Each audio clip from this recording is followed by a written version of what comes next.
नमस्ते and welcome back and आज फिर एक बार I want to start the session with gratitude.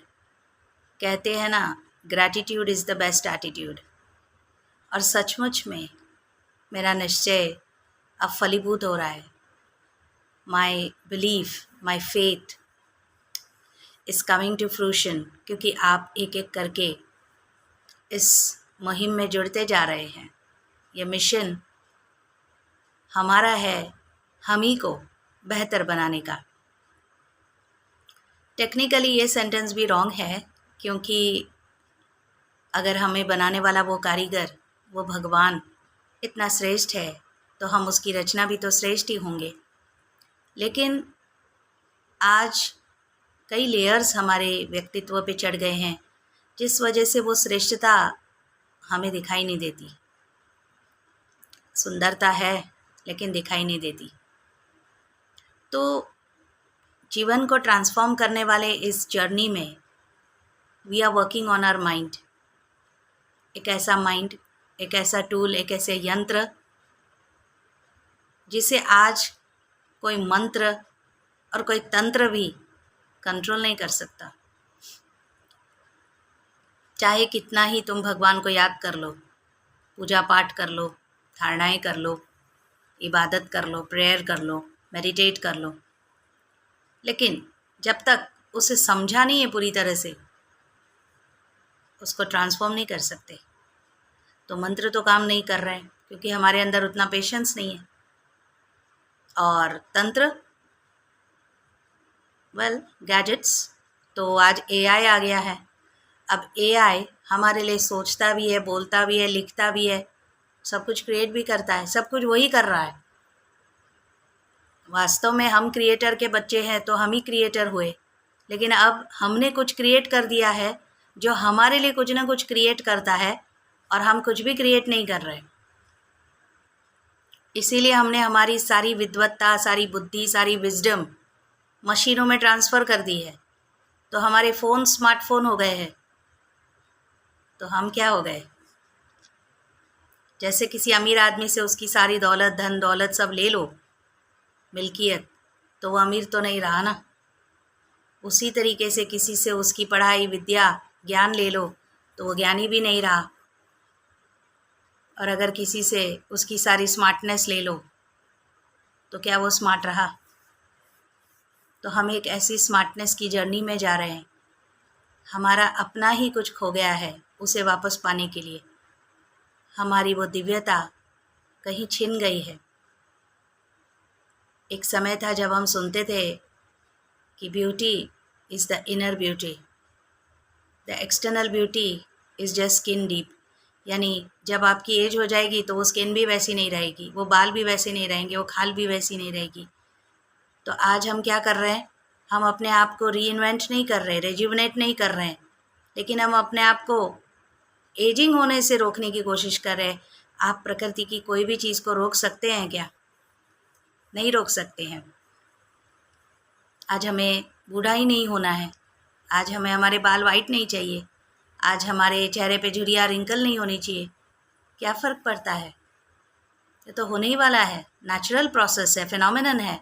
लेकिन नहीं, तो इसे विद्वत्ता तो नहीं कहेंगे।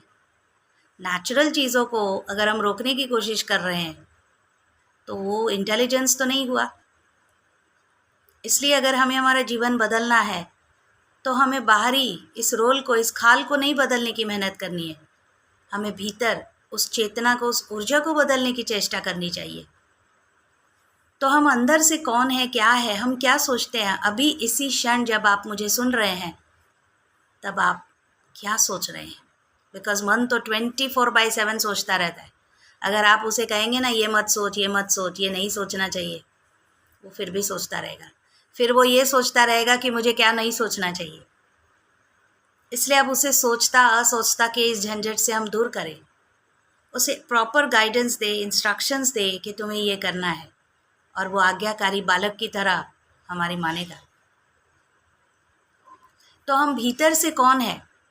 पहली वीडियो से हम ये चर्चा कर रहे हैं कि हम ये खाल नहीं है, दिस एक्सटर्नल फिजिकल बॉडी, ये तो 5 तत्वों का बना हुआ है। ये तत्वों में विलीन हो जाएगा, लेकिन जो रह जाएगा वो अविनाशी, अजर, अमर, वो एक खूबसूरत कॉन्शियसनेस है। We are that broadened consciousness. इसलिए तो हमें बंधना पसंद नहीं है, हमें लिमिटेड रहना पसंद नहीं है, क्योंकि हम है ही अनलिमिटेड। तो एक कहानी यहाँ पर याद आ रही है कि अगर भीतर से हम बदलते नहीं है ना, तो बाहर से आप कितनी भी मेहनत कर लो, it's not going to work, it's not going to help you. तो एक चूहा था, वो बिल्लियों से बहुत डरता था। तो एक दिन परेशान होकर जंगल में एक तपस्वी बैठे थे, काफ़ी समय से तपस्या करते थे। तो उन्होंने जाके कहा, मेरी बड़ी मजबूरी है, मेरी मदद कीजिए। तपस्वी जी आउट ऑफ काइंडनेस उसको कहा ठीक है। तो उन्होंने उस चूहे को बिल्ली बना दिया कि कहा जाओ, अब तुम्हें भय का कोई कारण नहीं। जब वो बिल्ली बनकर बाहर चलने लगा तो उसे खुशी हो रही थी, क्योंकि अब उसे डर नहीं था बिल्लियों से। मगर अब जैसे ही वो आगे बढ़ता है, कुत्तों का झुंड देखता है और एक दो कुत्ते उसे घूर रहे होते हैं, भौंकने लगते हैं, तो दुबक कर भाग कर फिर से उस साधु के पास पहुंच जाता है। इस बार साधु जी उसको कुत्ता बना देते हैं। तो वो जैसे ही कुत्ता बनकर चल रहा था, तो सामने से एक भेड़िया आया, डर के मारे फिर भाग आया। इस बार उसका स्वरूप भेड़िया का बना दिया, और जब वो जंगल में गया सीना तान कर, अंदर से तो डर ही रहा था, तो सामने से जंगल का राजा आया, शेर। उसे देखकर फिर दुबक कर वहाँ से भाग लिया, और आखिर में जाकर तपस्वी जी के पास जाकर कहा, मैं चूहा ही ठीक हूँ, क्योंकि बाहर से मैं चाहे क्या भी बन जाऊँ, लेकिन मेरे भीतर का चूहापन तो नहीं जाएगा ना। हमें भी वही करना है, हमें अंदर के उस चूहेपन को निकालना है। हमारे अंदर ही काम, क्रोध, मोह है, भय है, लालच है, वितृष्णा है, नफरत है, और वो सब कुछ इस रोल पर ही है।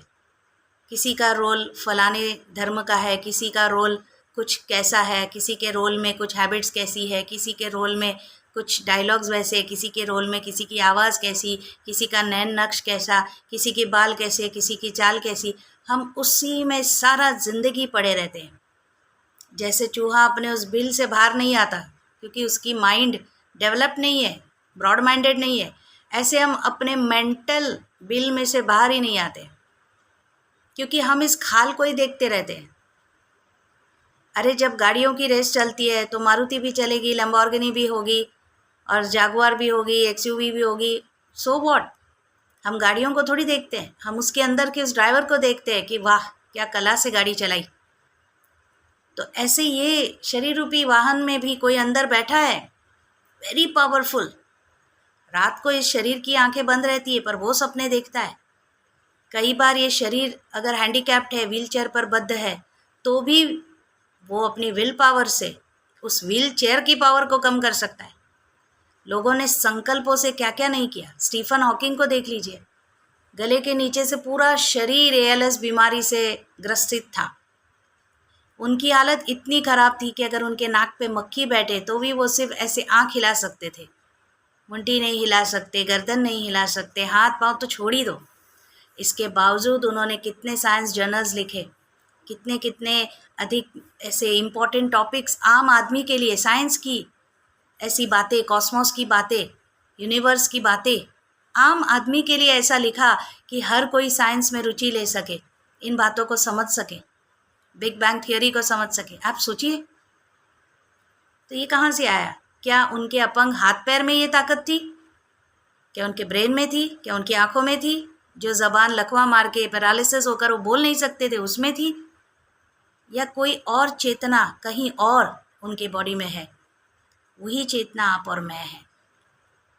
आज हमें हमारे इस चूहेपन को छोड़ना है। आप तैयार है ना? हमें बिल्ली, कुत्ता, भेड़िया नहीं बनना है। हम है ही जंगल के राजा। क्यों? क्योंकि हमारा पिता राजाओं का राजा है। इस दुनिया का छोटे से छोटा और बड़े से बड़ा सर भी उसकी इबादत में, उसके दरबार में झुकता है। पर वो झुकना अच्छा झुकना है, लेकिन भगवान कहते बच्चे, ये झुकना झुकाना बंद करो, अब मेरे जैसे बनो। तुम मेरे बच्चे हो ना।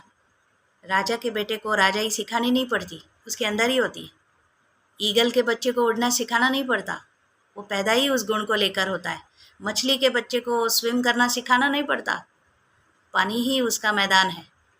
ऐसे ही हम उस दिव्य दाता विधाता खुदा के बच्चे हैं। हमारे अंदर ये दिव्यता है, हम जो चाहे अचीव कर सकते हैं। तो क्या अपना जीवन नहीं बदल सकते? This is the time for change, this is the time not for revolution, for evolution. अब दोबारा से हमें स्टार्ट करना है, इसलिए हमने ये सारी सीरीज़ ए से स्टार्ट की थी। तो इसी तरह मेरे साथ बने रहिए, फिर ज़रूर जल्दी ही मिलेंगे। Take care.